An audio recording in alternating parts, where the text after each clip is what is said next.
दोस्तों, इंसान अगर चाहे तो किसी को भी अपनी दोस्ती और प्यार का मुरीद बना सकता है, चाहे वो कोई जानवर ही क्यों ना हो। दोस्ती में शब्दों को समझ पाना बहुत मुश्किल है, लेकिन प्यार को समझना उतना ही आसान है। कहानी की शुरुआत होती है अमेरिकन फैक्ट्री मिरांडा कॉर्पोरेशन की मालकिन लेडी मिरांडा को देखते हुए, जो सभी को एक स्पीच दे रही है जिसमें वो बताती है कि हमारी दुनिया में 700 करोड़ लोग रहते हैं, जिसमें से 80 करोड़ लोग भूखे पेट सोते हैं क्योंकि उनके पास खाने को कुछ नहीं है। सिर्फ 3 करोड़ तो हमारे खुद के देश अमेरिका में है। और अगर ऐसा चलता रहा तो एक दिन इस दुनिया में खाने की कमी हो जाएगी और सभी लोग भूख से मरना शुरू हो जाएंगे। कुछ सालों पहले हमें एक छोटा पिग दिखा था, लेकिन वो बहुत ही खूबसूरत और अनोखा था। हमने उसके मालिक से उसे खरीद लिया और उसके बाद उसे अपनी फैक्ट्री में लेकर आ गए और यहाँ पर हमारे लोगों ने उस पर रिसर्च करी और उसके जैसे 26 और सुपर पिगलेट को बनाया जो हूबहू उसी के जैसे थे। जिसके बाद हमने इन 26 पिगलेट को 26 किसानों को दे दिया ताकि वो बड़े हो जाएं और वो उनकी देख रेख करें। इन पिगलेट्स में एक खासियत है, ये बहुत ही कम खाते हैं और ज़्यादा बच्चे पैदा करते हैं। ऐसा ही चलता रहा तो एक दिन इनकी तादाद ज़्यादा हो जाएगी और फिर हमारे खाने की कभी भी कमी नहीं होगी, क्योंकि ये हमारे पेट में होंगे। और इंसानों की फितरत तो आपको पता ही है, वो बिना मतलब के कुछ नहीं करते। खैर, आगे बढ़ते हैं। मिरांडा कॉर्पोरेशन ने 26 किसानों को कुछ पैसे भी दिए हैं ताकि वो उनकी अच्छे से देखभाल करें, क्योंकि अब आगे की जिम्मेदारी उन्हीं के कंधों पर है। लेकिन इसके पीछे की सच्चाई कितनी है ये तो हमें आगे पता चलेगा। लेकिन मैं आपको इतना ज़रूर बता दूं कि अपनी दोस्ती की बहुत सी कहानियां सुनी होंगी, लेकिन ये कुछ हटकर है। अब कहानी 10 साल आगे शिफ्ट होती है। हम कोरिया के जंगल में बसे एक गांव को देखते हैं जो कि ऊंचे पर्वत पर था। वहाँ पर एक दादा और पोती रहते थे, जिसमें पोती का नाम होता है मीजा, और ये उन 26 लोगों में से एक है जिनके पास वो सुपर पिगलेट है। लेकिन वो बहुत बड़ा हो गया और मीजा ने उसका नाम रखा हुआ है ओगजा। वो उसका काफ़ी अच्छा दोस्त है और उन दोनों की बॉन्डिंग देखकर हर कोई समझ सकता है कि ये दोनों एक दूसरे के बिना रह नहीं सकते। मीजा और वो दोनों ही जंगल में घूम घूम कर खाना इकट्ठा करते हैं और इसमें ओगजा उसकी मदद करता है। जिसके बाद वो दोनों घर की ओर आने लगते हैं, लेकिन तभी मीजा का पैर फिसल जाता और वो पहाड़ी से नीचे लटक जाती है। लेकिन शुक्र है कि उसने वो रस्सी पकड़ रखी थी जो कि ओगजा के गले से बंधी हुई थी, और इसीलिए ओगजा उसे बचाने की कोशिश करता है। लेकिन उससे भारी शरीर की वजह से वो भी फिसलना शुरू कर देता है। वो बहुत कोशिश करता है कि वो मीजा को बचा सके, लेकिन ऐसा हो नहीं पाता। इसलिए आखिर में वो खुद को लेकर भागते हुए एक टूटे हुए पेड़ की टहनी पर लटकने की कोशिश करता है जिससे कि वो बच सके। लेकिन ऐसा भी नहीं होता क्योंकि रस्सी टूट जाती है और ओगजा नीचे जाकर गिर जाती है। अब मीजा को लगता है कि शायद वो अब नहीं बचेगी। वो फिर भी उसे ढूंढने के लिए नीचे जाती है और चारों तरफ ओगजा ओगजा कहकर पुकारना शुरू कर देती है। तभी एक आवाज़ आती है और जब वो उस आवाज़ का पीछा करती है तो देखती है कि वो वहाँ पर लेटी हुई है और वो बिल्कुल ठीक है। उसे देखकर वो बहुत खुश होती है। इसके बाद वो दोनों घर आते हैं। दोनों एक दूसरे पर बहुत भरोसा करते हैं क्योंकि बचपन से वो दोनों साथ में हैं, और कभी कभी तो मीजा उसके साथ ही सो जाया करती है। इतना भरोसा उसे उसके ऊपर। दोनों एक साथ खाना खाते हैं रात में, और वहीं दादाजी अब बूढ़े हो चुके हैं लेकिन वो फिर भी काम करते रहते हैं। इतनी ऊपर चढ़ कर आकर सबके लिए खाना बनाते हैं। और उसी दौरान टीवी में हम मिरांडा कॉर्पोरेशन के कुछ लोगों को देखते हैं जो किसी बात पर डिबेट कर रहे थे। ओगजा की तरफ देखकर मुस्कुराते हैं। शायद उन्हें ये सच पता है कि ये उसके साथ हमेशा नहीं रहने वाली है, लेकिन उन्होंने ये बात मीजा को नहीं बताई है क्योंकि वो अभी छोटी है और ऐसे में सच जानकर उन्हें बहुत तकलीफ होगी। अब इसी तरह से कुछ महीने बीत जाते हैं, लेकिन एक दिन हम देखते हैं कि उनके घर पर मिरांडा कॉर्पोरेशन की मीडिया टीम आती है जिनकी हालत खराब हुई पड़ी है इतनी ऊपर चढ़ने की वजह से। अब यहाँ वो ओगजा को देखकर हैरान थे क्योंकि वो अभी तक की सबसे बड़ी पिगलेट है।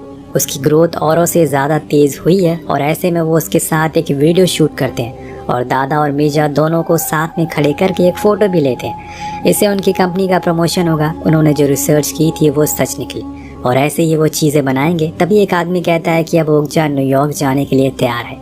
जब ये बात मीजा सुनती है तो उसे कुछ समझ नहीं आता और इसीलिए वो अपने दादाजी की ओर देखती है तो वो उसे कहते हैं कि ये लोग अब यहाँ पर थोड़ी देर रहेंगे क्योंकि इन्हें ओगजा के कुछ टेस्ट करने हैं। आओ, तब तक हम लोग तुम्हारे माता पिता की कब्र पर होकर आते हैं। ऐसा वो क्यों कर रहे हैं ये तो मीजा को पता नहीं है, लेकिन वो फिर भी उनके साथ चली जाती है। अब ओगजा को वहीं छोड़कर उसके दादाजी को ये अच्छे से पता था कि अब ओगजा का समय ख़त्म हो चुका है क्योंकि वो लोग उसे ले जाएंगे और खुद की आंखों के सामने ओगजा को जाते हुए देखकर मीजा खुद को संभाल नहीं पाएगी। इसलिए वो उसे यहाँ से दूर लेकर आ गए हैं।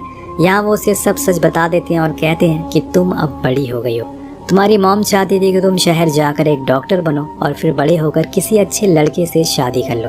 यहाँ गांव में तुम्हारा कोई काम नहीं है। उसके दादाजी ये भी कहते हैं तुम्हारा दिन भर ओगजा के साथ रहना उन्हें पसंद नहीं है। इसके बाद वो उसे गोल्डन पिक देते हुए कहते हैं कि ये उन्हें मिरांडा के लोगों ने दिया था ताकि मैं उसकी देखभाल कर सकूं, लेकिन अब उसका समय यहाँ पर खत्म हो गया है क्योंकि वो उसे लेकर जा रहे हैं। अब ये सुनकर मीजा खड़ी हो जाती है और बोलती है कि ले जा रहे हैं, कहाँ पर ले जा रहे हैं और क्यों वो मेरे ओगजा को मुझसे दूर ले जा रहे हैं। दादाजी बोलते हैं कि शायद तुमसे देर हो गई है, वो उसे ले जा चुके हैं। ये सुनते ही वो उस गोल्डन पिक को फेंक कर घर की ओर भाग, लेकिन दादाजी की कही हुई बात सच निकलती है और वो सच में उसे ले जा चुके थे। वहाँ पर कोई भी पिक नहीं था। यहाँ मीजा भागना शुरू कर देती है और उसे यकीन था कि वो उन्हें ज्यादा दूर जाने नहीं देगी। पहाड़ों से होते हुए वो रोड की तरफ आ जाती है और पूरे रास्ते भर वो ओगजा ओगजा कहकर पुकारती है, लेकिन दोस्तों यहाँ पर वो उसे ले जा चुके थे और अब ऐसे भागने का कोई फायदा नहीं है, इसलिए वो वापस आ जाती है।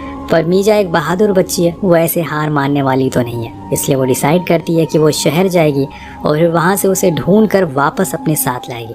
वो अपने बचपन से जोड़ रहे पैसों के गुल्लक को तोड़ देती है क्योंकि ये पैसे उसके लिए ओगजा से बढ़कर नहीं है। लेकिन वहाँ दूसरी तरफ मिरांडा कॉर्पोरेशन वाले लोगों के लिए ओगजा सिर्फ एक मीट का टुकड़ा है, जिसका पहला सैंपल वो लोगों को टेस्ट कराएंगे ताकि उनकी डिमांड बढ़ सके। और हर चीज़ के दो पहलू होते हैं, यहाँ पर ये कुछ ऐसा ही है। उसके शहर जाने से दादाजी खुश नहीं थे क्योंकि वो नहीं चाहते कि मीजा किसी भी मुसीबत में फंसे, लेकिन मीजा नहीं मानती और रात में ही निकल जाती है अपने दोस्त को ढूंढने के लिए। वो सियोल शहर पहुंचती है जहां पर बने मिरांडा कॉर्पोरेशन के ऑफिस में उनके लोगों से बात करने की कोशिश करती है, लेकिन वो उसे अंदर ही नहीं आने देते। तो मीजा गुस्से में आकर एंट्री का गेट ही तोड़ देती है और फिर ऑफिस के अंदर घुस जाती है, जहां वो ओगजा को ढूंढने की बहुत कोशिश करती है और उसकी ये कोशिश कामयाब भी होती है। वो लोग ओगजा को अमेरिका ले जाने के लिए एक ट्रक में बैठा रहे होते हैं, पर वहाँ तक पहुँचने के लिए मीजा को बहुत सारे गार्ड से बचकर जाना होगा। लेकिन जब तक वहाँ पहुँचती है बहुत देर हो जाती है क्योंकि वो ट्रक जा चुका था। लेकिन मीजा नहीं रुकने वाली थी, वो उसके पीछे भागना शुरू करती है और फिर एक रेड लाइट आने पर वो उसके ऊपर चढ़ जाती है। लेकिन वो ट्रक रुकने का नाम ही नहीं ले रहा था, इसलिए वो अभी तक ओगजा तक पहुँच नहीं पाई थी।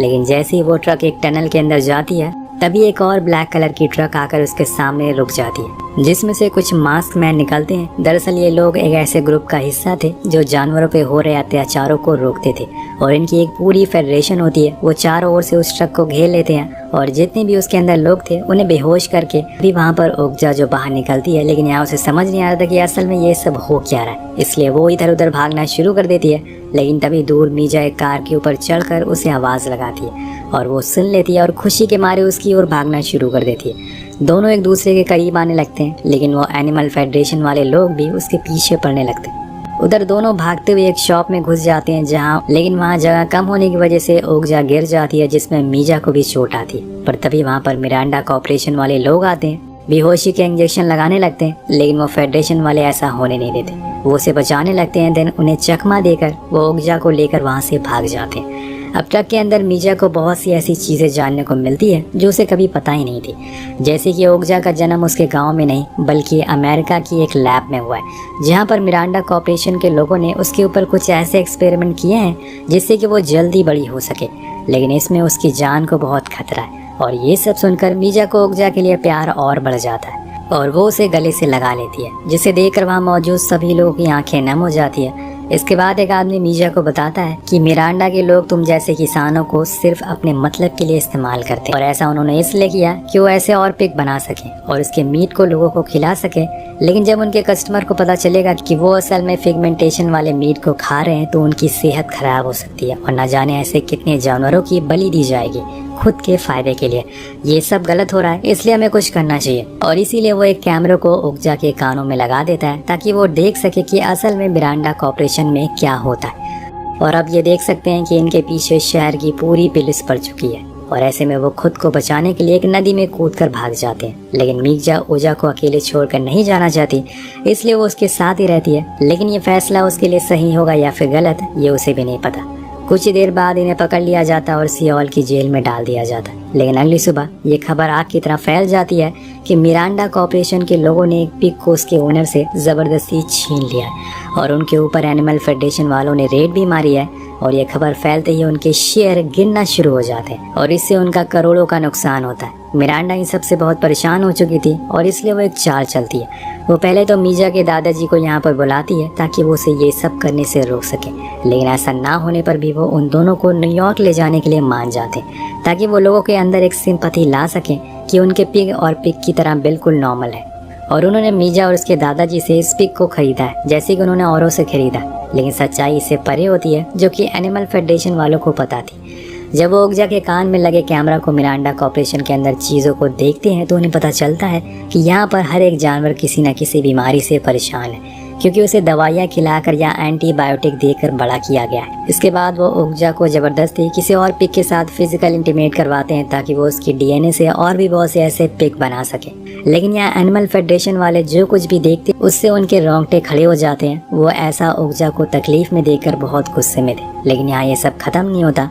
मिरांडा कॉर्पोरेशन का एक आदमी ओगजा को नशे वाली चीज़ें खिलवाता है जिससे वो जिंदा लाश की तरह हो जाती है और फिर उसके शरीर में उसके मांस को निकालता है। ये सब उसने उसके ज़िंदा रहते हुए किया था, जिसके बाद वो उसी मांस को पकाकर एक आदमी को खिलाता है जो बड़ी ही बेशर्मी से कहता है कि ये तैयार है बेचने के लिए। और ये सारी चीज़ें देखकर वो लोग रोने लग जाते हैं क्योंकि इन सब कामों के लिए उन्हें बनाया गया था और आज वो कुछ नहीं कर पा रहे हैं। वहीं दूसरी ओर मीजा अमेरिका पहुंच जाती है और उसे तैयार किया जाता है एक फंक्शन के लिए जहाँ पर मिरांडा कॉर्पोरेशन के सभी लोग मौजूद होंगे।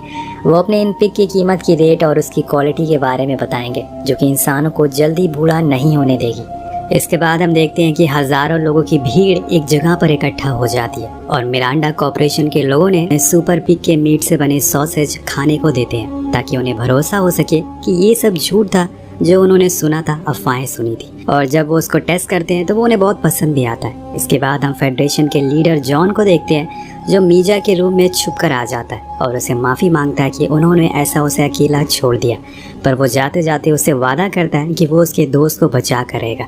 इसके बाद हम स्टेज पर लूसी मिरांडा आती है जो अपने इस सुपर पिग वाले आइडिया को सबके साथ शेयर करती है, उन्हें इसके फ़ायदे गिनाना शुरू कर देती है। जिसके बाद वो मीजा को स्टेज पर बुलाते हैं और कुछ ऐसी बातें लोगों के साथ शेयर करते हैं जिससे उन्हें लगे कि मीजा यहाँ पर बहुत खुश है और वो उन्हें काम में उसकी मदद भी कर रही है। कुछ देर बाद वहाँ पर ओगजा को भी बुलाया जाता है जिसकी आंखें पूरी तरह से लाल थी और वो सही से चल भी नहीं पा रही थी। मीजा समझ जाती है कि ओगजा के साथ इन्होंने कुछ तो करा है, इसलिए वो उसके पास जाती है। लेकिन यहाँ पहली बार ओगजा मीजा के ऊपर हमला कर देती है और वहाँ से भागने की कोशिश करती है। तभी जॉन वहाँ लगी बड़ी सी टीवी स्क्रीन पर वो रिकॉर्डिंग चला देता है जो उसने ओगजा के कानों में लगे कैमरा से रिकॉर्ड करी थी। और इस रिकॉर्डिंग में सभी दिख रहा था कि कैसे उन्होंने बीमार जानवरों के मीट को खिलाकर उन्हें मारने की तैयारी की जा रही है और कैसे जानवरों को तकलीफ दी जाती है। ये सब देखकर सभी लोग नारेबाजी करने लगते हैं और इसी को देखकर लूसी वहाँ से भाग जाती है। पर ओगजा अब काबू में नहीं थी, इसलिए जॉन उसे मजबूरन शांत करवाने के लिए उस पर वार करता है, लेकिन मीजा उसे रोक लेती है। फिर उसके पास जाती है और उसके साथ प्यार से बात करती है, उसे समझाती है कि वो चुप हो जाए, ऐसा वो और लोगों को चोट ना पहुंचाए। अब सालों से साथ रह रहे दोनों एक दूसरे की बातों को समझते हैं, इसलिए वो शांत हो जाती है और अब उन्हें ऐसी जगह से निकलना है जिसमें उनका साथ जॉन देता है। लेकिन तभी वहाँ स्पेशल कमांडो आ जाते हैं जो कि मिरांडा कॉर्पोरेशन के लिए काम करते हैं और वो उन सारे एनिमल फेडरेशन वालों को एक एक करके पकड़ने लगते हैं। इसके बाद हम लूसी मिरांडा की ट्विन को देखते हैं जो कि इन कमांडोज की हेड थी। वो लूसी से कहती है कि कल से ही प्रोडक्शन स्टार्ट करवा दो, किसी भी पिग को छोड़ना मत। और यहाँ हम देख पाते हैं कि जूली अपनी बहन लूसी से ज़्यादा जल्लाद है।